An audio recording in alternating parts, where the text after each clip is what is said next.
তিনজু যাওয়ার রাস্তা তো খারাপ, একদম খারাপ কাছার।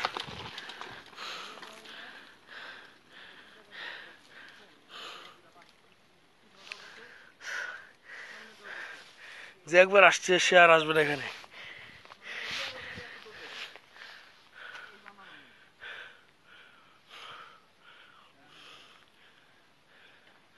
পিসেরটা ধরে রাখেন, পিসের পর নামাইছেন কি ড্যান্ডেরটা?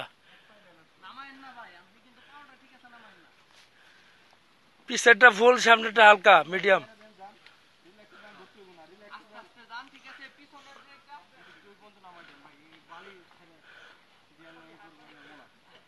আপনি স্টার্ট বন্ধ করে আপনি পিসের ব্রেক ধরেন।